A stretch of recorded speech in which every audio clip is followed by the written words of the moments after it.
Okay, so welcome back to my channel. I'm doing a bit of a April TBR today.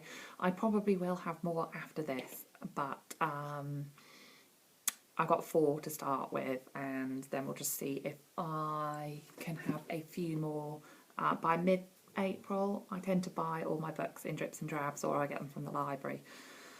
So I'll probably have more within a week or two, but we'll start off with these 4. So my first one is another thriller, because I'm really getting into thrillers at the moment, and it's I Let You Go by Claire Mackintosh. I have started really getting into thrillers because I read Girl on the Train last week and really enjoyed it, and I do love things like John Grisham, so it's something that I've always enjoyed as a bit of a fun read, but I'm really getting into them recently because I find it just speeds up my reading because I do enjoy them so much. And I enjoy the whodunit aspect of not knowing, well, you know there's a twist coming, because that's how thrillers work. You don't know, you're kind of forced to believe something, and then towards the end it's all tipped on its head, and I love that kind of speeds me up. Sometimes character driven fiction tends to just not move very quickly, and I do struggle sometimes a bit.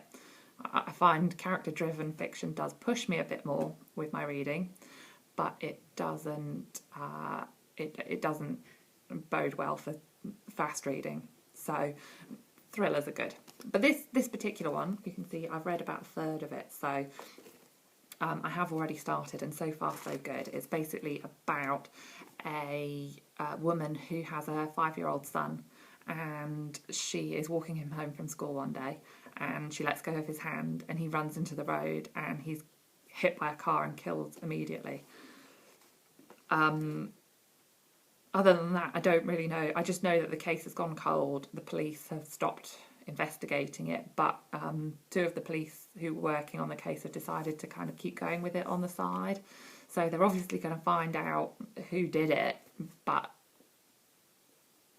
there's going to be a twist, and I don't know who. There's nobody even in the frame at the moment, so I don't know what's going to happen with it, but I've heard that the twist is amazing in this one, because I heard about it on the Richard and Judy book club podcast, and apparently Judy was saying that it was so unexpected what happened that she let out a scream because she was so surprised. So I'm quite intrigued to get to that point and see what the hell happens.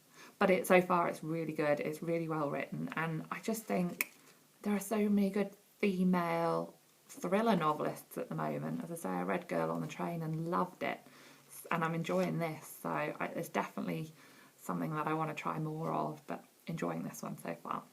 The next one I have got is Bernadette.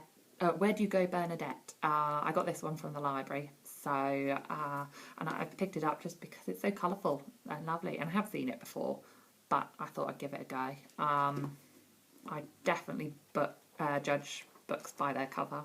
If it's colourful and looks pretty, I will give it a go. And it sounds like quite a quirky character. I'll read the blurb. It says, to Elgie Branch, a Microsoft wonder kid, she's his hilarious, volatile, talented, troubled wife. To fellow mothers at the school gate, she's a menace.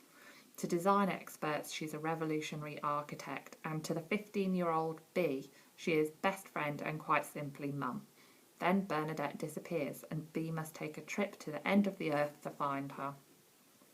It just sounds as though the main character is quite quirky, and I do love a good quirky main character. I know when I'm writing, I always try to make the character quite flawed and just throw something really unusual in there. Like I wrote a book about a channel swimmer, and one of the things I put in there was that the main character has a thing for Monopoly. So he always just loved playing Monopoly, and it was just a quirky thing to throw in there. So I quite like those little tidbits about characters that are just set them out and make them different. but I'll let you know how it goes. My other two that I am doing are, first one, go. Right, so the first one is, sorry, I don't have hard copy, so I've got a picture on my phone. It's The Miniaturist by Jessie Burton.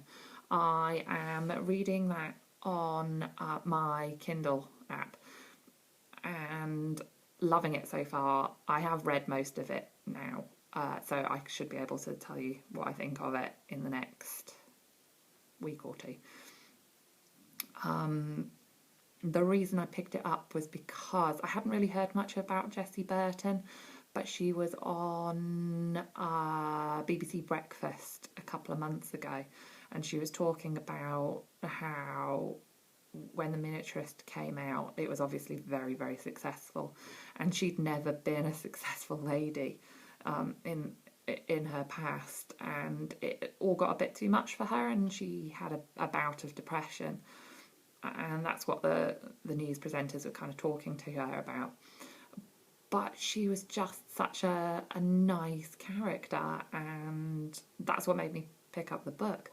Because I think that when you read a writer's work, you have to almost feel like you want to be best friends with them. Because Jane Austen, I think I would have been really good friends with her if she was still alive. But I just really like Jessie Burton. I've watched a few of her interviews now on YouTube, and she's just nice. I like her, and she just seems to have an interesting story to tell. And she's obviously a great writer. So, but the book is about a woman in, I don't know what year, but it was a long time ago, and she's moved to Amsterdam to live with her new husband. And he buys her a gift, which is like this cupboard that's got it's a replica of their house, but in miniature.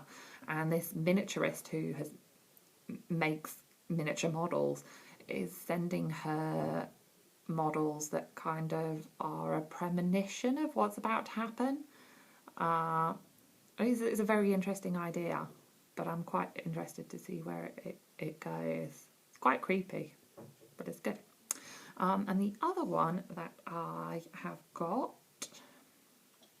is The Essex Serpent, which I have got on Audible, which I finally signed up for, because, as I said in a previous video, I work in a forest and I get lots of time to walk with my headphones on, so I got Audible, and it's the first time I've ever really listened to a book with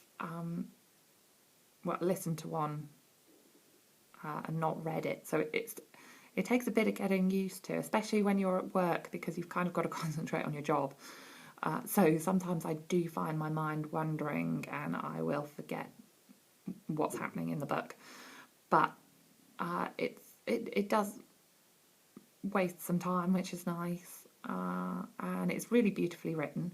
The person who reads it, I can't remember her full name, I know it was Juanita something, but she reads it really well, nice and slowly as well. And the thing with this book is that it's not too fast paced, so even if you do kind of wander off a bit and forget that you're listening to a book, you don't miss too much.